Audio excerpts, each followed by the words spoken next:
বিসমিল্লাহির রহমানির রহিম। আসসালামু আলাইকুম। দেশ ও দেশের বাইরে থেকে যে যেখান থেকে আমার এই অনুষ্ঠান প্রতিনিয়ত দেখে থাকেন, কৃষি কথা ইউটিউব চ্যানেল থেকে তাদেরকে জানাই আন্তরিক শুভেচ্ছা, অভিনন্দন। শুরু করছি আজকের প্রতিবেদন। সঙ্গে আছে আমি এরশাদ হোসাইন।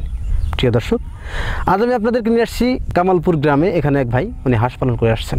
হাঁস পালন করে তিনি কতটুকু লাভবান হতে পারছেন এবং তার হাঁস থেকে কী পরিমাণ ডিম আসতেছেন এবং এখনকার সময় প্রেক্ষিতে উনি হাঁসের খামার করে কতটা লসের মধ্যে আছেন, সেই কথাগুলো বিস্তারিত খোলাখুলা আলোচনা করব সেই খামারের কাছ থেকে।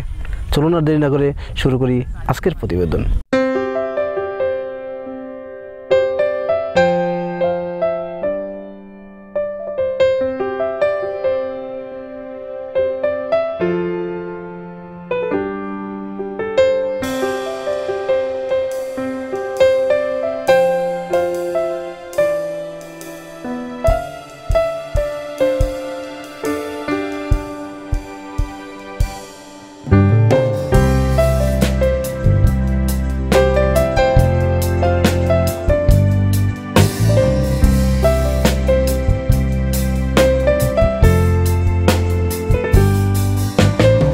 প্রিয় দর্শক, আমার সামনে যিনি দাঁড়িয়ে আছেন এবং পিছনে যে খামারটি দেখছেন, এখানে হাঁসগুলো নাই, হাঁসগুলো বিলে রাখছেন।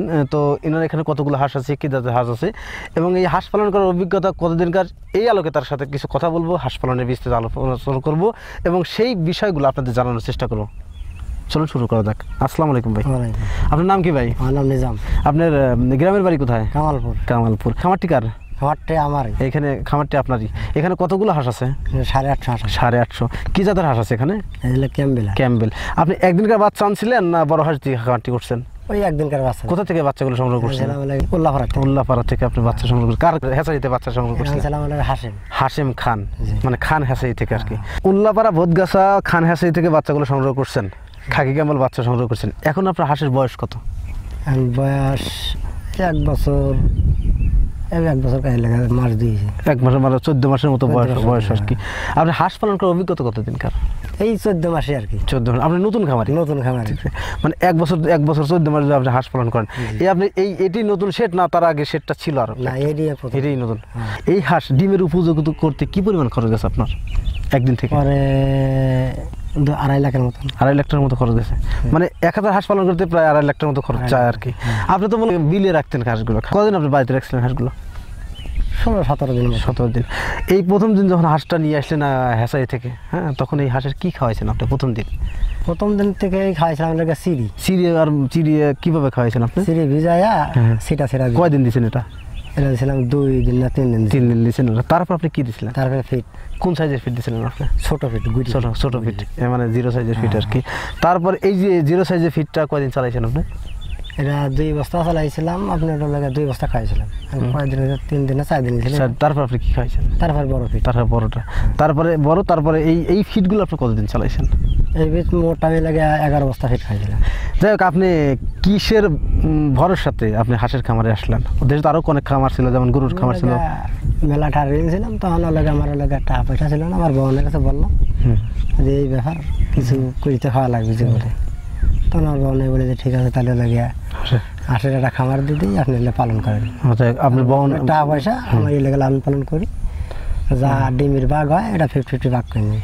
দেখ, টাকা আপনার বোনের, শ্রমটা আপনার, দেখভাল আপনি করে থাকেন সবসময় আর কি। পানিতে দিচ্ছেন আপনি কতদিনে? পানি দিয়েছিলাম 10 দিনের দিন পানিতে দিয়েছিলাম। প্রথম দিন যখন হাঁস পানিতে দিলেন কতক্ষণ রাখছিলেন হাঁসটা পানিতে দিয়ে? ওই 15-10 মিনিট লাগছে। 10 থেকে 15 মিনিট রাখছেন। তারপরের দিন কত রাখছেন? তারপরের দিন একটু বেশি, তারপরের দিন বেশি, এরকম পর্যায়ক্রমে কয়দিন পর্যন্ত আপনি পর্যায়ক্রমে বাড়াতে শুরু করছেন? তারপর স্থায়ী করছেন? স্থায়ী করছিলাম বলে আপনার ওই 10 দিন পরেতেই আস্তে আস্তে 1 ঘন্টা 1.5 ঘন্টা করে আস্তে আস্তে দেখা যাচ্ছে ওই 10-15 মিনিট থাকে পানিতে থাই, লায়াটা আবার ডাঙা আবার রোদ মেরতে হয়, আবার নামে একাই নামে, তখন একাই শুরু হয়েছে। আপনি তো 850 হাঁস প্রায় বড় করতে 2.5 লাখ টাকার মতো খরচ হয়েছে। বাচ্চাগুলো কতগুলো আনছিলেন? 1270টার মতো। 1270টার মতো আনছিলেন। তার ভিতরে বড় করতে কি কতটি বাচ্চা টিকছে আর কি? 11 সপ্তাহ টিকছে। আর কি বলে আর ওগুলো কি হয়েছে? ওইখানে এমনি মারাটা গেল, চাপে পড়ে মারা যায়, জাল টাল পাতে জালের তালে পড়ে মারা যায়, মেরে গেছে। মানে ঠান্ডা মান্ডা লাগে মারা গেছে। সমস্যা আছে। তারপরে এরকম মারা যাওয়ার পর আপনি টোটাল বাচ্চা ছিল 1100। হাঁসে তো মূলত ভ্যাকসিন করতে হয়, আপনিও তো জানেন আর কি। কয়টা ভ্যাকসিন করতে হয়? ইনজেকশন এটা দিছিলাম লাগে মাস 1.5-2 পর। আচ্ছা, ডাক কলেরা ডাক পেলে দিছেন আর কি এগুলো। এই যে 850 তো হাঁস আছে আপনার, 850 হাঁস আছে, তো এখন আপনি তো 1100 হাঁস ছিল, আপনার কেন এখন 850 হাঁস? বললাম না, আড়াই গেছে, অনেক অনেক জায়গা চলে যায়, চলে আড়াই গেছে, আলাদা মানে এখন 850 হাঁস টিকছে আর কি।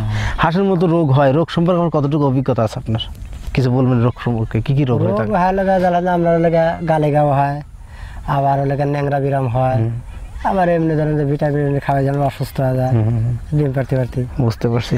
এই রোগগুলো হলে আপনারা কোথায় যান? এই যে আমরা ধরেন যেমন কাশীনাথপুর যাই, জায়গা সোজানো করতে আনি ওষুধ বাণিজ্য সম্পদ অধিদপ্তর থেকে আনে আর কি। তো 850 হাট আছে এখন, 850 মোটামুটি। এই হাট টোটালি বড় করতে বা 1100 হাঁস বড় করতে 2.5 লাখ টাকার মতো খরচ হয়েছে। আপনি কি মনে করেন হাঁস পালন করে লাভবান হওয়া যায় বা হতে পারছেন? হওয়ার ভেতরে ধরেন আমি লাগে যে ঋণ আছে, ঋণ হয়তো এবছরে বোনের সাথে ভাগে তো অর্ধেক ভাগ আইলি বড়িতে দিয়ে আমি লাখ খানেক টাকা দিছি, ঋণ দিছি। আর লাগে আপনার আল্লাহ যে বছর দিনা হয়নি, আপনি কোনো মতো খাওয়া লাভ আল্লাহর মতো বাঁচি আছেন আর কি। এখন আপনার ডিমের দাম কত সব? এখন ডিমের দাম হলো গিয়া কিছুদিন ছিল 700, এখন সেদিন কাশিয়াতুর বেশি 750 বেশি। আর এক ভাইয়ের কাছে বললাম ডিম যদি নিস তো 800 লাগবে, মানে একটু বাড়তে লকডাউনের জন্য সমস্যা হচ্ছে। বললাম 800 লাগবে, তার বলে যে সকাল বললাম আমি আসবো 800 নিয়ে যাবো। বুঝতে পারছি। আচ্ছা, আপনি এখানে যে 850 হাঁস, এই হাঁস থেকে কি পরিমাণ ডিম আসে আপনার?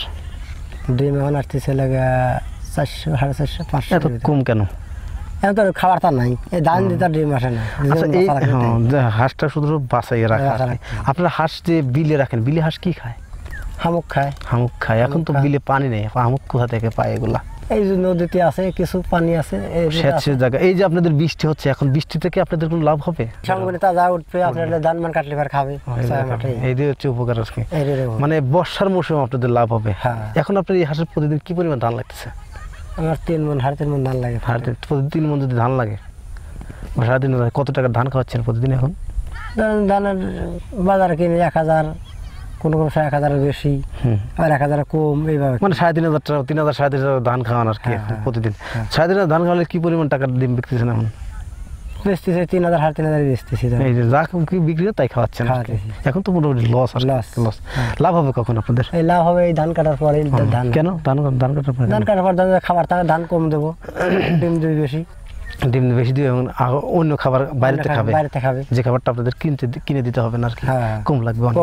প্রিয় দর্শক, খামারের সাথে অনেক কথা বললাম, হাঁস পালনের বিভিন্ন তথ্য জানলাম, এবং উনি একজন নতুন খামারি। ওনার এখান থেকে যে 850 হাঁস আছে, এই হাঁস এখন বর্তমান 400 ডিম দিচ্ছে। ডিম কম দেওয়ার কারণটা হচ্ছে খাবারটা পরিপূর্ণ দিতে পারছে না। হাঁসের মূলত ধান দিয়ে কিন্তু খাবার ডিম আনা সম্ভব না। তাই খামারিরা যে কথা বললেন যে হাঁসের ডিম বৃদ্ধি করার জন্য অবশ্যই অন্যান্য খাবারের দরকার, যেমন গম, ধান, তারপরে শামুক ইত্যাদি খাবার সংশ্লিষ্ট যদি খাবারগুলো হাঁস খেয়ে থাকে, তাহলে খামারিরা সেখান থেকে পরিপূর্ণ ডিম পাবে, এবং তাহলেই খামারিরা লাভবান হতে পারবে। তিনি একজন নতুন খামারি, তার বউনে মানে তার আত্মীয়র সাথে কথা বলে তিনি হাঁসের খামারটি গড়ে তুলছেন।